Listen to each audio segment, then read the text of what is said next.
அன்பு உறவுகளுக்கு வணக்கம். நாம் இப்போ பார்க்க போகிற இந்த வீடியோ பார்த்திங்கன்னா, மதுரை அப்படின்னு சொன்னாலே அந்த மதுரைக்கு இன்னொரு பெயர் தூங்கா நகரம். தூங்கா நகரத்தின் மற்றொரு பெருமை அப்படின்னு சொன்னால் அது ஒன்று மாட்டுத்தாவணி பேருந்து நிலையம், இரண்டாவது மாட்டுத்தாவணி கேகே நகரில் அமைந்திருக்கக்கூடிய பழங்கள் சந்தை, ஃப்ரூட்ஸ் மார்க்கெட். தமிழகத்திலேயே இரண்டாவது மிகப்பெரிய பழச்சந்தைக்கு தான் நம்ம இப்போ போய்கிட்டு இருக்கோம். அது எங்கே இருக்குன்னா, மாட்டுத்தாவணி பேருந்து நிலையத்திலிருந்து 1/2 கிலோமீட்டர் தொலைவில் இடதுபுறம் திரும்பின உடனே வலதுபுறம் பறந்து விரிந்த பல ஏக்கர் பரப்புள்ள பல 100 கடைகளை உள்ளடக்கிய ஒரு மிகப்பெரிய பழ மார்க்கெட்டு தான் மாட்டுத்தாவணி பழங்கள் சந்தை. இங்கே நேரடியாக பல மாநிலங்களிலிருந்து, வெளி மாநிலங்களிலிருந்து தெரிவிக்கப்பட்டிருக்கக்கூடிய பழங்கள், எல்லா விதமான பழங்களும் விலை குறைவாக நேரடியாக நீங்கள் அதோடைய தரத்தை செக் பண்ணி வாங்கிக்க முடியும். இரவு நேரத்தில் இருக்கக்கூடிய அத்துணை கடைகளிலையும் மிகச்சிறந்த உழைப்பை கொட்டி கொண்டிருக்கிறார்கள் அந்த உழைப்பாளிகள். நாங்களும் உள்ளே போயிருந்தோம்.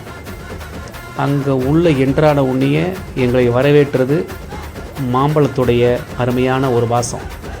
இது மாம்பழ சீசனுங்கிறதுனால மாம்பழம், தண்ணீர் பழம், அன்னாசி பழம், அது மட்டும் இல்லாமல் செவ்வாழை, இம்போர்ட்டடு ஆப்பிள்ஸு, ஆரஞ்சு, சாத்துக்குடி பயங்கரமாக குவிஞ்சு கிடக்கு. ஏன்னா இந்த சீசனில் இந்த வெயிலுக்கு உகந்த அத்தனை பழங்களும் கிடைக்கக்கூடிய மிகச்சிறந்த ஒரு இடமாக இந்த பழ மார்க்கெட் இருக்குது. இந்த பழ மார்க்கெட்டுடைய மிகப்பெரிய பெருமைங்கிறது, இரவு 10 மணிக்கு துவங்கி காலை வரையிலும் பல்வேறு இடங்களிலிருந்து வந்து இறங்கிய வியாபாரிகளால் கொண்டு வரப்பட்ட பழங்கள் மற்றும் விவசாயிகளால் விளைவிக்கப்பட்ட நேரடியான விற்பனை நிலையங்களை தான் நீங்கள் பார்த்துட்ருக்குறீங்க. 2 புறமும் கடைகள் கட்டப்பட்டு கிட்டத்தட்ட 6 வீதிகளில் 400க்கும் மேற்பட்ட கடைகளில் உங்களுக்கு என்ன பழங்கள் வேணுமோ வியாபாரத்திற்கு, அல்லது நீங்கள் ஒரு தரகு வேலை செய்வதற்கு, அல்லது உங்களுடைய சொந்த உபயோகத்திற்கு, சிறிய கடைகளுக்கு, அது மட்டும் இல்லாமல் வாங்கி கைமாத்துறது, இது மாதிரி எதுவாக இருந்தாலும் சரி, மிகச்சிறந்த முதலீடுகளை நீங்கள் போடுகிற போது மிகச்சிறந்த லாபங்களை உழைப்பால் எடுக்கக்கூடிய ஒரு அற்புதமான இடம்தான் இந்த பழ மார்க்கெட். நாங்கள் போய் சேரும்போது நான் கொஞ்சம் நேரமே போயிட்டோம். ஒரு 10:30 மணி. எல்லா கடைகளும் வியாபாரத்திற்கு தயாராக இருந்தது. எல்லா கடை வாசலிலும் உரிமையாளர்கள் காத்திருக்கிறார்கள். பழங்கள் பல்வேறு தளங்களிலிருந்து லாரிகள் மூலமாகவும் வண்டிகள் மூலமாகவும் வந்து கொண்டே இருக்கிறது. வர வர சிறிய வியாபாரிகள் தொடர்ந்து வாங்கி சென்ற வண்ணமே இருக்கிறார்கள். அவ்வளோ ஒரு ரஷ்ஷுங்க. காலையில் வரைக்கும் அந்த சந்தையில் கிடைக்காத பழங்களே கிடையாது. இந்த சீசனில் எந்த விதமான பழங்கள் இருந்தாலும் சரி, ஆரஞ்சு பழம், அன்னாசி பழம், ஆப்பிள் பழம், ஸ்பெசிஃபிக்காக மாம்பழம், பன்னீர் திராட்சை, கருப்பு திராட்சை அப்படின்னு கொட்டி கிடக்கு. நீங்கள் வந்து பார்த்துட்டு மகிழ்ச்சிகரமாக வாங்கக்கூடிய ஒரு அற்புதமான இடமா அது இருக்குதுங்க.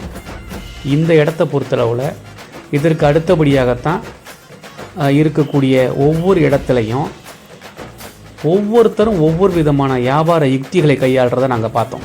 ஒருத்தர் நேரடியாக ஏலத்தின் மூலமாக எடுத்துகிட்டு போகிறாரு. மாங்காய் குவிந்து கிடக்கு. இது மாங்காய் சீசனுங்கிறதுனால எல்லா இடங்கள்லையும் மாங்காயும் மாம்பழமும் வாங்கிறதுக்கு ஏலம் மூலமாகவும், நேரடியாகவும், வியாபாரிகள் மூலமாகவும், இடைத்தரகர்கள் மூலமாகவும் தொடர்ந்து அந்த வியாபாரத்தை ஆக சிறப்பாக செஞ்சுக்கிட்டு இருக்கிறாங்க. அப்படிப்பட்ட இடத்துல நாங்கள் வந்து பார்த்துட்டு எங்களுக்கு பிடிச்ச மாம்பழத்தை ஒரு 8 கிலோ அளவுக்கு வாங்கிக்கிட்டோம்.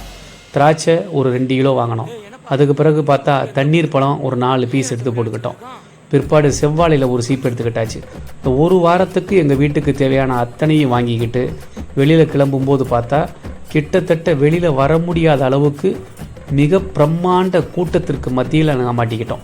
எங்கே பார்த்தாலும் லாரி, எங்கே பார்த்தாலும் வேனு, எங்கே பார்த்தாலும் டாடா ஏஸ், ஒரே சத்தம். அந்த சத்தத்திற்கு பின்னால் ஒரு மிகப்பெரிய பொருளாதாரம் இருக்கிறத நாங்கள் உணர்ந்தோம். இவ்வளவு பேர் விழித்து சுறுசுறுப்பாக, தேனியை போல, எறும்பை போல சுறுசுறுப்பாக அவங்க வியாபாரம் செஞ்சுட்டு இருக்கிறாங்க. அந்த வியாபாரத்தில் நாமளும் பங்கேற்பதற்கான வழியும் செஞ்சு வச்சுருக்கிறாங்க. எந்த சிறிய வியாபாரிகள், பெரிய வியாபாரிகள், கிராமத்திலிருந்து வரக்கூடியவர்கள், விவசாயிகள், விற்பனை நிலையங்கள் மூலமாக செய்யக்கூடியவர்கள், எல்லா வியாபாரத்துலேயும் நீங்கள் பங்கு பெற முடியும். ஒன்றே ஒன்று மட்டுங்க, தூங்கா நகரம் உண்மையிலேயே தூங்கலைங்க. 10 மணிக்கு விழித்து அதிகாலை வரையிலும் ஓடிக்கொண்டிருக்கக்கூடிய பழ மார்க்கெட், அதிகாலையிலே துவங்கி இரவு வரையிலும் நடக்கக்கூடிய மலர் சந்தை, பிறகு 24 மணி நேரமும் விழித்திருக்கக்கூடிய மாட்டுத்தாவணி பேருந்து நிலையம், விதவிதமான உணவு வகைகள், அதையோடு சேர்த்து இந்த ஹைலைட்டாக இருக்கக்கூடிய மீன் மார்க்கெட், இத்தனைக்கு மேலாக நம்முடைய மங்கள பொருளாக இருக்கக்கூடிய இந்த பழ மார்க்கெட்டு மிகச்சிறந்த வியாபாரத்தை, மதுரைக்கான பொருளாதார பலத்தை ஏற்படுத்தி கொடுத்துருக்கிறது. விதவிதமான பழங்கள் மட்டும் இல்லைங்க, மனுஷங்களும் விதவிதமாக நாங்கள் பார்த்தோம். ஒவ்வொருத்தருடைய ஸ்லாங்கும் ஒவ்வொரு மாதிரி இருந்தது. வெளியூருக்காரவங்க, உள்ளூருக்காரவங்க, வெளி மாநிலத்துக்காரவங்க, உள்ளூர் தொழிலாளர்கள் அத்தனை பேருக்கும் வாழ்வாதாரமாக இருக்கக்கூடிய இந்த பழ மார்க்கெட்டுக்கு நீங்கள் போங்க, ரசிங்க, ருசிங்க. நல்லா இருந்ததுன்னா நீங்கள் நிச்சயமாக ஒரு முறை விசிட் பண்ணுங்கள். நாங்கள் சொன்ன செய்திகள் உங்களுக்கு பயனுள்ளதாக இருந்தது அப்படின்னா அந்த இடத்துல வெறும் வியாபாரத்திற்காக மட்டுமல்லாமல் கடுமையான உழைப்பிற்கு சொந்தமாக இருக்கக்கூடிய இந்த மதுரை மக்களின், மாந்தர்களின் உணர்வுகளுக்கு மிகச்சிறந்த ஊட்டம் தரக்கூடிய வகையில் ஒரு முறை விசிட் பண்ணுங்கள். உங்களால் முடிந்த பல வகைகளை உறவினர்களுக்கும் உங்களுடைய விசேஷங்களுக்கும் வாங்குங்க. எல்லாத்தையும் மேலே எறும்பு போல உழைத்து கொண்டிருக்கக்கூடிய மதுரை மக்களுடைய அந்த அடிப்படை குணாதிசயத்தை நாங்கள் மகிழ்வோடு வரவேற்கிறோம். இந்த வீடியோ உங்களுக்கு பிடிச்சிருந்ததுன்னா ப்ளீஸ் ஆப் மதுரை சேனலை லைக் பண்ணுங்கள், ஷேர் பண்ணுங்கள், சப்ஸ்கிரைப் பண்ணுங்கள். மறந்துடாதீங்க.